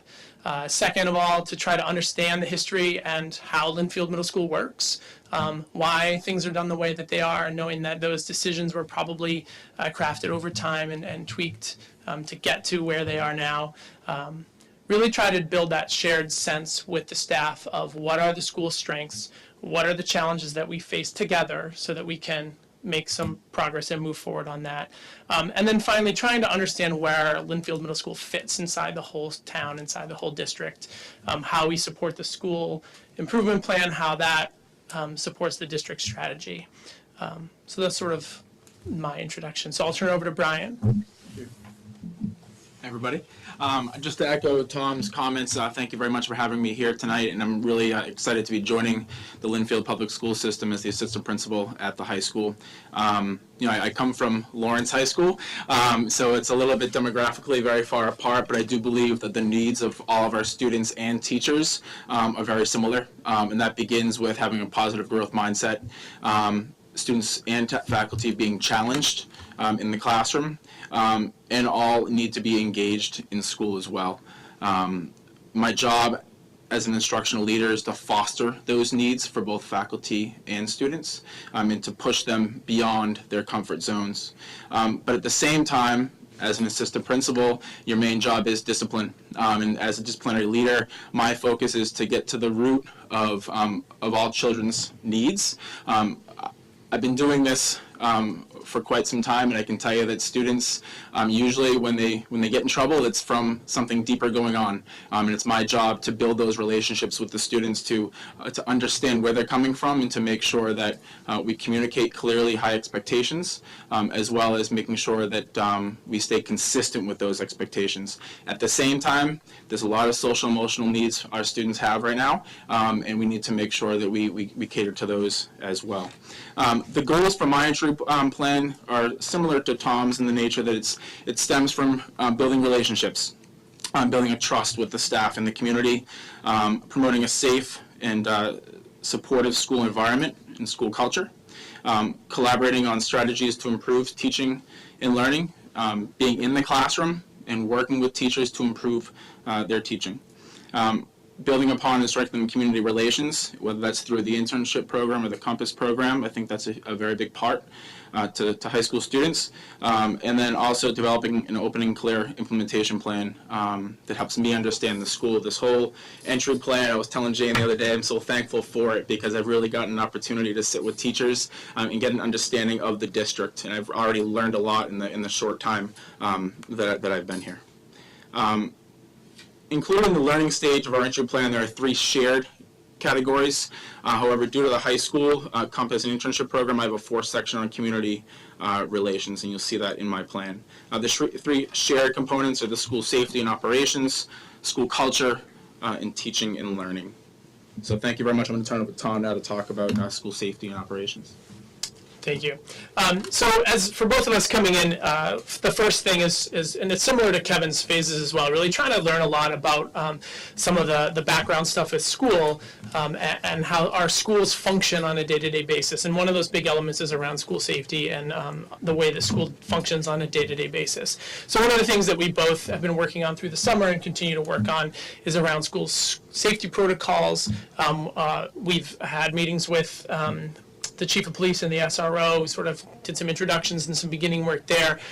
We have some dates set for further training on the use and the role of the assistant principal with the school resource officer, doing some of the school safety training and the ALICE work with our principals, and then learning a lot of the computer systems. I mean, all of that is very new to us as well. So very similar tasks and stuff, but sort of getting the specifics of things like Rediker, security cameras, TeachPoint, Atlas, things like that Kevin has talked about. For us, it's about getting up and running and building that working knowledge of some of those systems that our previous districts may or may not have been using. So that's been one of the big pieces that we've gone through.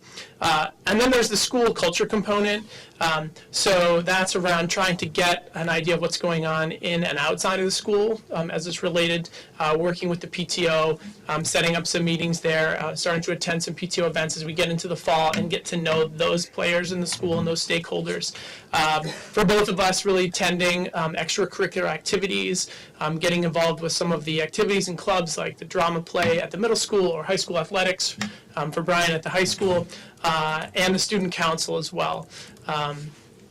So those are some of the things that are more unique to things at the middle school. Brian's going to expand a little bit more on some of the stuff that's bigger for him at the high school. Sure.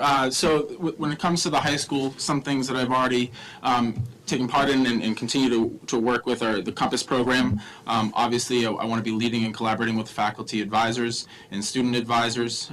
This week alone, the student advisors will be participating in the core training to help them become better leaders at the high school, and as well as helping to run the Compass programs throughout the schedule cycles. Student leadership, meeting with the student council board, make sure that I meet with all the class advisors from freshman year through senior year to make sure that we're on the same page as far as building the school culture. METCO, I've been meeting with students, the METCO students, as well as the METCO advisors here at school to collaborate with them to foster a growth of academic and social, making sure that those students are feel like they're being fit in here with the rest of the school. And then obviously staying up to date with Educatius, their goals and entry for international students. We have a number of international students already here. I've met a number from Italy, and they've been really welcomed into the school community, and I continue to work with them on a daily basis to make sure they feel welcomed and that they feel prepared here within the school. The next component of our entry plan deals with teaching and learning, and we've really focused a lot on the Summer Institute with the ALT on making sure that our district strategies are followed and we're assuring common vision and alignment. Working with the ALT to participate in workshops to better understand and collaborate with district leadership and develop a shared sense of expectations. I've really enjoyed working with such high-quality administrators, and I've already learned a lot from them about the district in itself.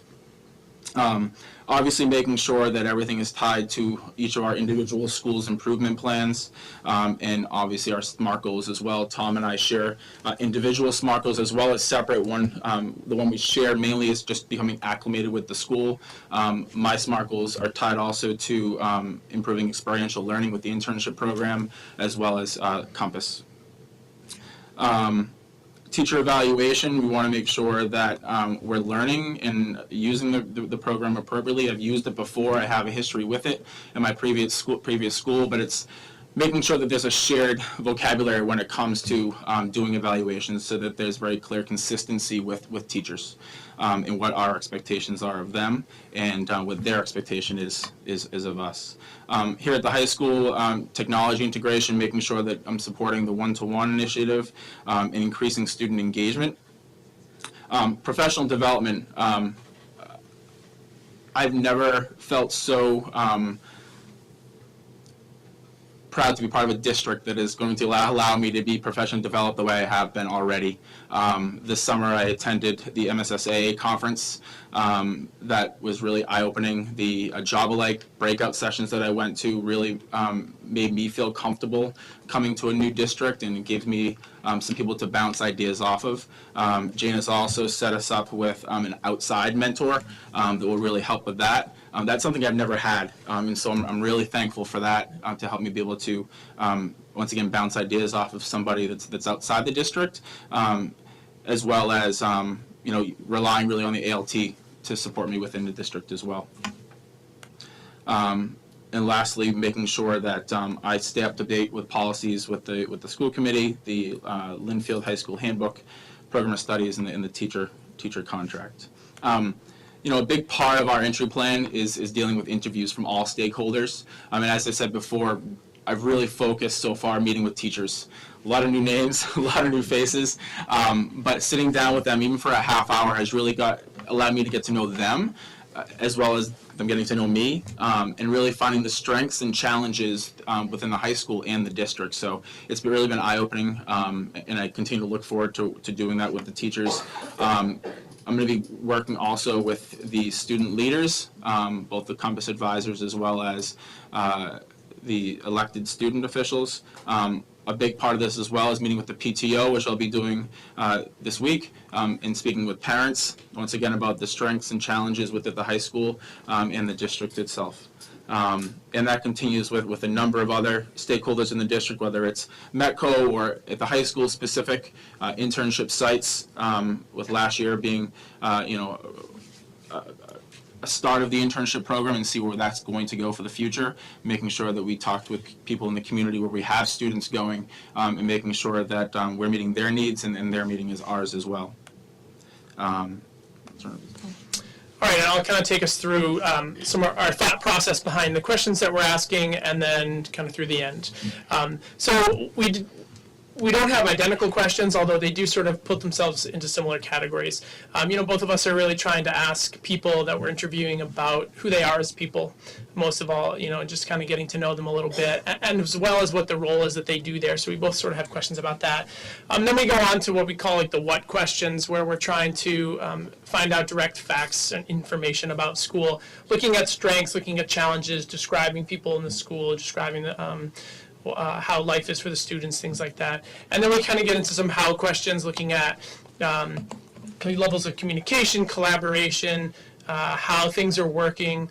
And then we look at, finally, really what people's expectations are of the both of us, and what is it that has been done in the past, what is it that staff are going to look to us for. And I feel like that's really important for us to not only give a voice to the staff so they can say, here's what I want from you, but it also really helps me build a sort of a sense of what it is that people are looking for, so that we can provide that. And then, give people a chance to say sort of anything else that's on their mind, or things that they want to go over. When we go through those sort of the final two phases, for Brian and I, this is a little bit more abbreviated, as really the big focus for us is around learning, and sort of that phase one is the big piece. Through January to March of this coming year, we're going to be doing our analysis and our sharing, and we're really going to be doing that trend and pattern analysis of what it is that people are saying and what we're learning, and sort of process that privately, process that with our principals, and kind of present a summary of that in March when we do the sharing out. From there, we both sort of have a similar plan, that those findings become the steps that lead us into our school improvement plans, and then ultimately fuel the district strategy. So it sort of all flows together and takes us through the summer into the beginning of next school year, where we take what we've learned, and then we really start to try to make it happen. So that's sort of combined the two entry plans together with a lot of mirroring there. But do you have any questions? Thank you. Thank you for that good overview of your plans. I just had one small question. You both talked about school improvement plans, but in your list of groups that you are going to be talking to, I didn't see school councils. Can I assume maybe that was just an oversight in your documents? Yeah, I think so. We, as we work with the principals, we'll get that in there, and school councils will be essential.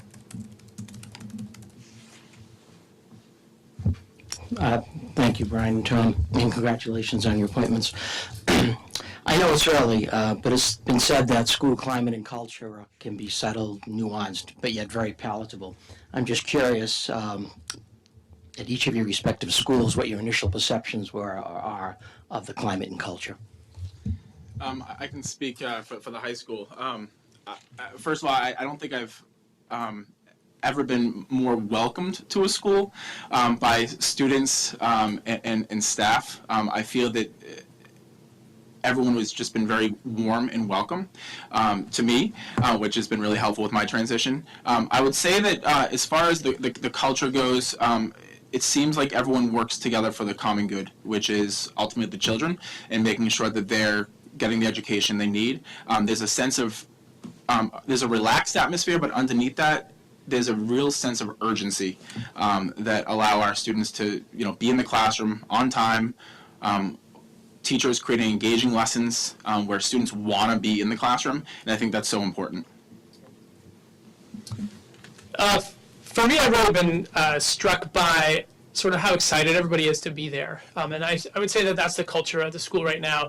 I've got most lunches, I've got kids calling me over trying to see if I can remember the names of everyone at their table. And there's one particular group of 5th grade girls that calls me over every single day. And I think I got them all today, so that was good. But they're genuinely excited to see me. They're happy to be there. Their teachers are happy to be there. And the students themselves are coming in, and I can tell that they want to please the adults. The kids are there. They're looking to do the right thing. They are smiles on their faces, and they're ready to work. So it's been great.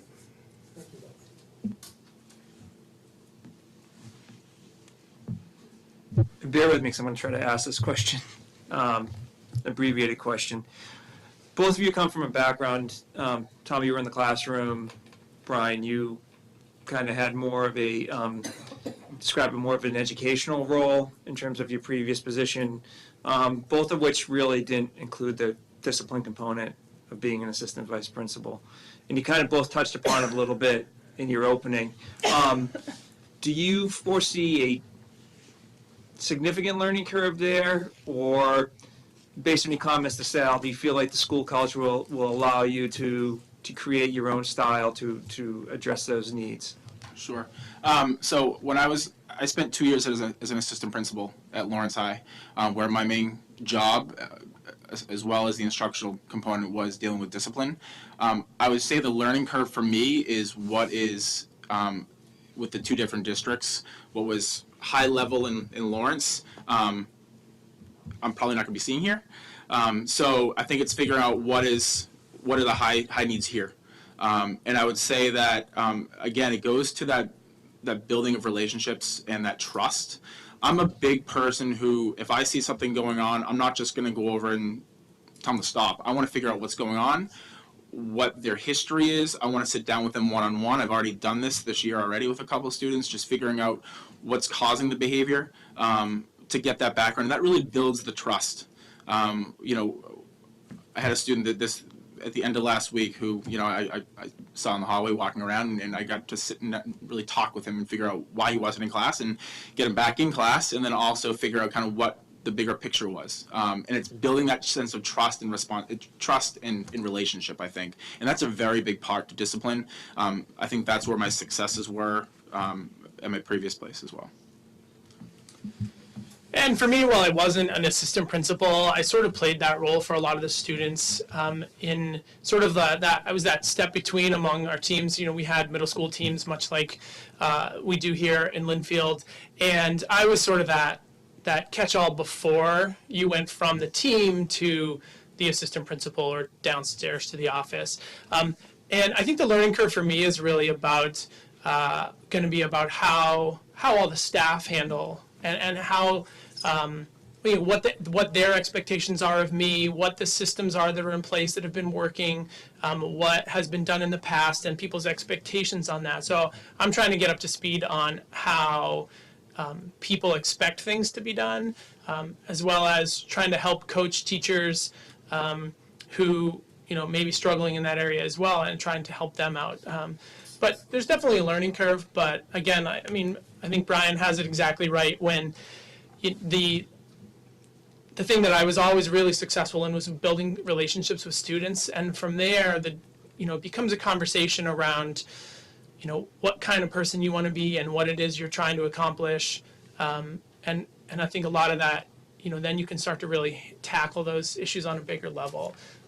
So that's really what I anticipate.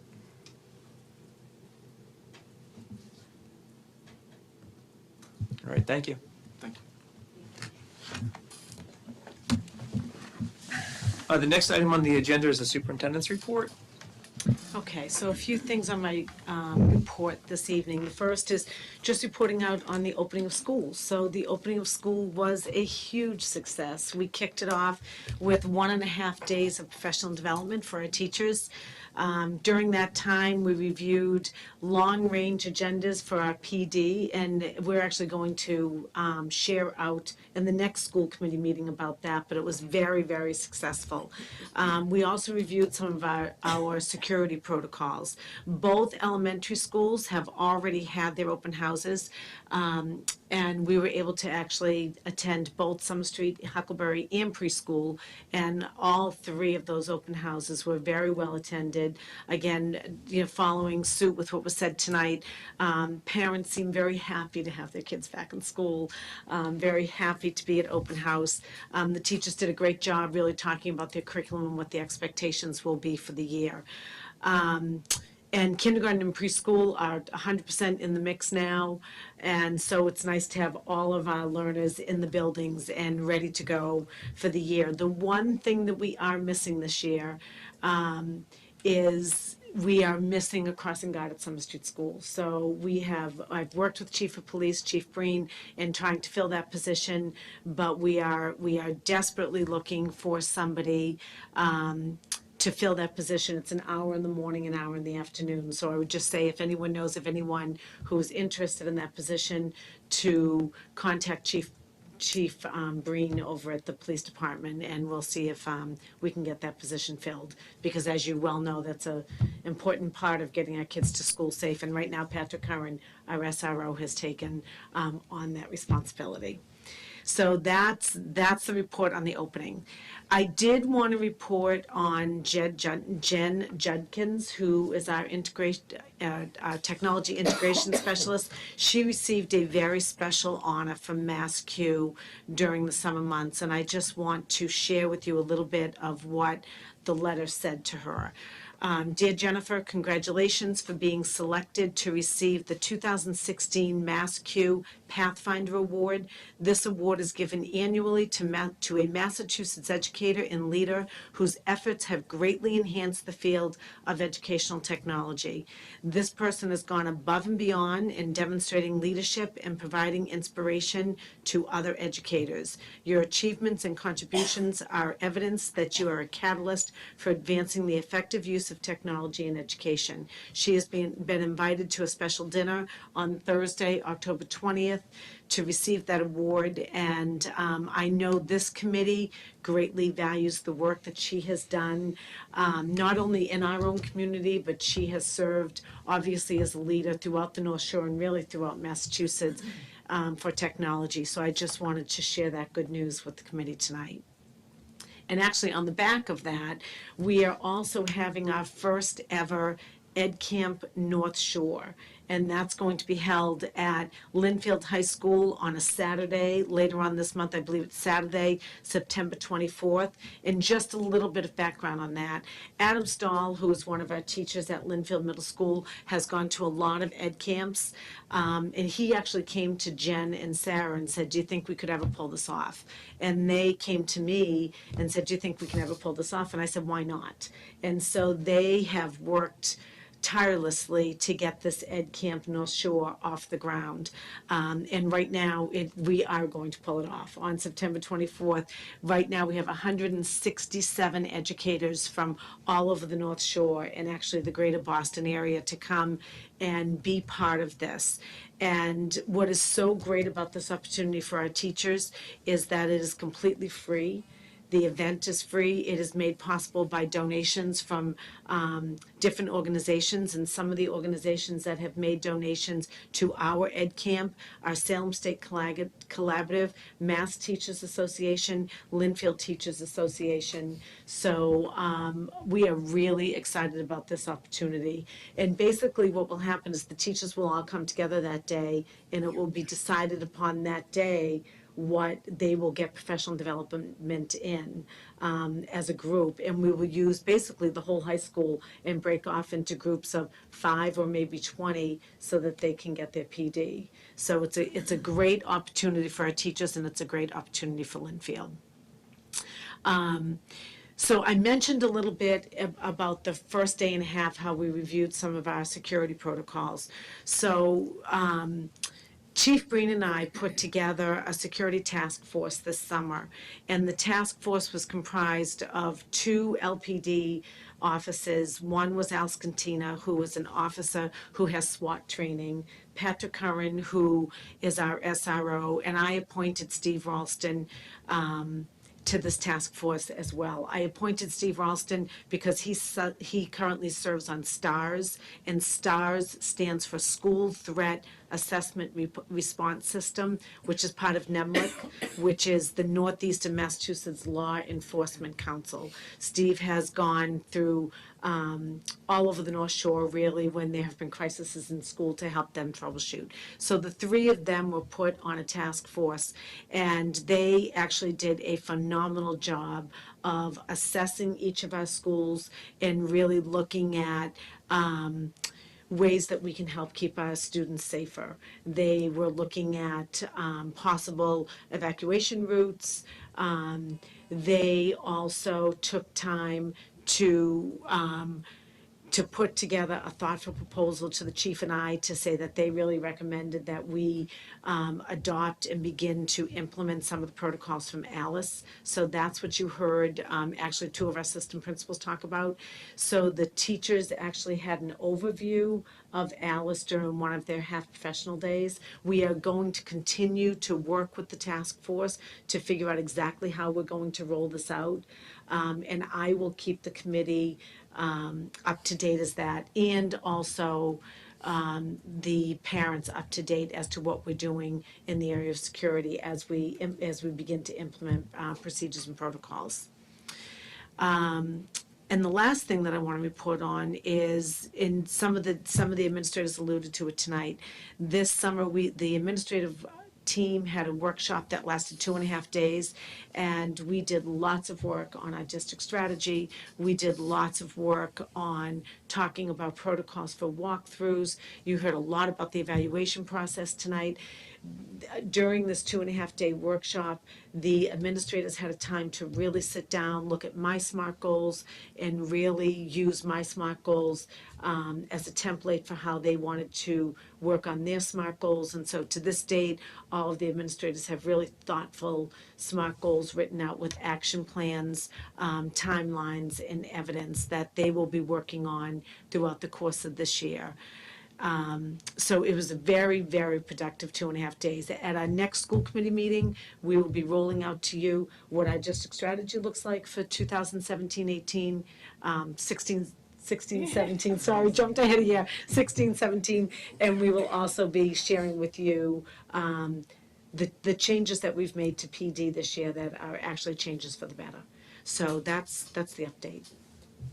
Questions? Great. It doesn't look like there's any public here to participate, so we'll move on to matters for action. And the first one is to appoint Mrs. Tremblay to both SEAM and NEC boards. Do we have a motion? Move to approve Mrs. Tremblay to the SEAM and North Shore Education Consortium boards for the 2016 and 17 school year. Second. All those in favor? Aye. Can I just make one comment about the next motion? Yeah, because I was Okay. going to, so go ahead and do Okay, it. well, I was just going to say, we're voting a delegate for the delegate assembly on the second, not for the conference, just for the delegate assembly. That was my, Okay. Do we have any volunteers?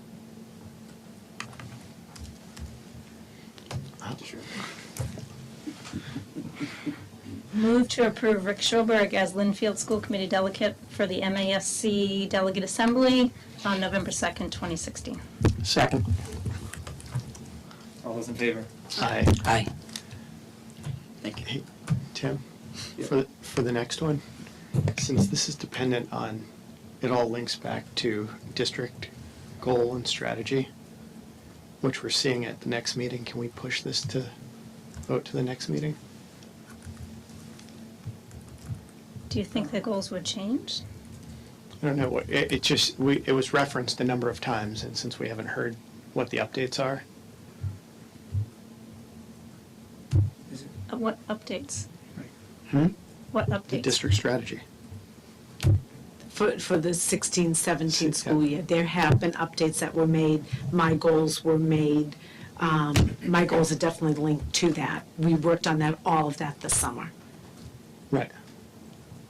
So shouldn't we hear all of those updates ahead of, I mean, That makes sense to me. Is there any urgency to get the superintendent's goals set I guess. sooner than the 24th? Well, I guess my only, hopefully they won't change drastically because she does need time to implement them before we evaluate it. I wouldn't anticipate them changing much, but just as since they were referenced, I would like to at least hear them. Yeah, logistically, that makes sense. So, do you have to make a motion to postpone that? No, we'll just remove it. Any other matters? Motion to adjourn. Second. All in favor? Aye. Aye. Great.